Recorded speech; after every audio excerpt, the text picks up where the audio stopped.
ये video phone के खिलाफ नहीं है। ये वीडियो आपके दिमाग के लिए है।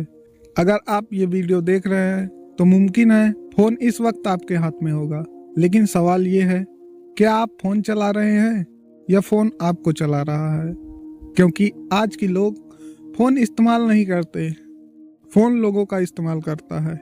ये कहानी ना सिर्फ 17 साल की उस लड़की की है जिसकी आंखें लाल है, बल्कि उस 10 साल के बच्चे के भी है जो माँ की आवाज नहीं सुनता क्योंकि स्क्रीन माँ से ज्यादा तेज बोल रही है।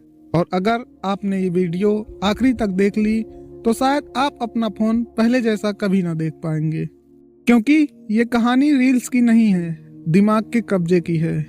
एक 17 साल की लड़की, आंखें लाल, नींद गायब, कमरे की लाइट बंद और बस एक रोशनी मोबाइल स्क्रीन की। रील्स खत्म नहीं हो रही, उंगली अपने आप चल रही, दिमाग कह रहा बस एक आखिरी रील, लेकिन फोन कह रहा रुकना मना है। और यहीं से सवाल पैदा होता है, क्या फोन हमारे हाथ में है या हम फोन के हाथ में है? अब जरा ये देखिए, एक 10 साल का बच्चा स्कूल से आता है, बैग एक कोने में गिराता है, माँ पूछती है होमवर्क हो गया? बच्चा जवाब नहीं देता क्योंकि उसकी उंगली मोबाइल स्क्रीन पर है, आंखें कहीं और, दिमाग कहीं और। यहीं से शुरू होती है जेनजीज और फोन की सबसे खतरनाक कहानी। आप सोच रहे होंगे ये जेनजीज शब्द मैं बार बार क्यों बोल रहा हूँ, तो आपको बताता हूँ। जेनजीज वो पीढ़ी है जो 1997 के बाद पैदा हुई, जिसने दुनिया से पहले स्क्रीन को देखा और असली जिंदगी को बाद में। इससे पहले की पीढ़ी मैदान में खेली, घुटने छिले, दोस्तों से आमने सामने मिली, लेकिन जेनजीज टच स्क्रीन के साथ बड़ी हुई, स्वाइप करना पहले सीखा और बात करना बाद में। सच ये है, जेनजी ने चलना नहीं स्क्रॉलिंग सीखकर शुरुआत की।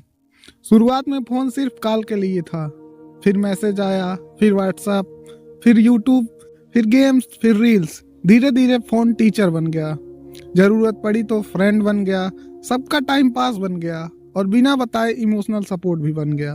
पेरेंट्स ने भी अनजाने में कहा फोन ले लो चुप हो जाओगे, और यहीं से फोन साथी बना। साथी कब आदत बन गया किसी को पता नहीं चला।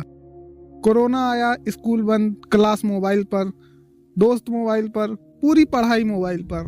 लेकिन सच्चाई ये है, जिस फोन से पढ़ाई हो रही है उसी फोन ने पढ़ाई खा ली। स्क्रीन टाइम बढ़ा, बुक्स कम हुई, रील्स चालू हुई, teacher mute, dopamine unmute. Gen Zs का दिमाग यहीं से कांस्टेंट सिमुलेशन के आदी हो गया। रात के 1 बज रहे हैं, फोन हाथ में है, एक लड़का कहता है बस एक आखिरी रील। 10 मिनट बीते, 30 मिनट बीते, 1 घंटा, और अचानक सुबह हो जाती है। फोन ने दिमाग को धीरे धीरे अपने कब्जे में ले लिया। एडिक्शन का मतलब सिर्फ शराब, सिगरेट, ड्रग्स नहीं होता। एडिक्शन तब होती है जब दिमाग किसी चीज के बिना रह ही ना पाए, और आज फोन वही नशा बन चुका है। ये एडिक्शन दिखाई नहीं देती, लेकिन सबसे ज्यादा खतरनाक होती है।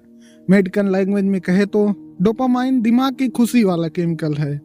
ये तब निकलता है जब कुछ नया दिखे, तारीफ मिले, मजा आए, सरप्राइज मिले, और फोन ये चारों चीजें हर 10 सेकंड में देता है। इसलिए दिमाग कहता है और देखो और देखो। एक 18 साल का लड़का या लड़की इंस्टाग्राम खोलता है, किसी की पार्टी, किसी का नया आईफोन, किसी की परफेक्ट स्माइल। फोन बंद होता है, कमरा वही है लेकिन मन भारी है। यहीं से शुरू होती है एंजाइटी और डिप्रेशन का साइलेंट साइकिल। एंजाइटी मतलब बिना वजह बेचैनी, दिल तेज धड़कना, दिमाग का शांत ना रह पाना, और स्मार्टफोन इस बेचैनी को 24 घंटे चालू रखता है। फोन बंद होता है लेकिन दिमाग नहीं बंद होता। हर नोटिफिकेशन दिमाग के लिए एक सिग्नल है, देखो कुछ आया है। भले ही वो स्पैम हो, बेकार रील हो, रैंडम मैसेज हो, दिमाग फर्क नहीं पड़ता। नोटिफिकेशन की आवाज अब दिमाग के लिए सायरन बन चुकी है। नतीजा, कंसंट्रेशन खत्म हो रहा है, स्लीपिंग डिसऑर्डर शुरू हो गए हैं। एक लड़का सेल्फी लेता है, फिल्टर लगाता है, डिलीट करता है और फिर अपलोड करता है। 5 मिनट बाद लाइक्स कम और सवाल मन में, मैं इतना खराब क्यों हूँ? सेल्फ डाउट जन्म लेता है। एक 17 साल का बच्चा कमेंट्स पढ़ता है, तू बेकार है, मर जा, तेरी शक्ल देखकर उल्टी आती है। फोन हाथ से गिरता है, कमरा शांत, लेकिन दिमाग में शोर। यही है साइबर बुलिंग। पहले बुली स्कूल में होता था, अब 24 घंटे जेब में रहता है। Fake ID, screenshot, groups, memes, एक पोस्ट और किसी की इज्जत मिनटों में खत्म। आप दोस्त से जूते की बात करते हैं, थोड़ी देर बाद फोन खोलते हैं तो जूते का ऐड दिखता है और सवाल उठता है, फोन हमें सुन रहा है? हम खुद ही सब कुछ दे रहे हैं। प्राइवेसी मतलब मेरी बातें, मेरी फोटो, मेरी लोकेशन मेरी इजाजत से जाए।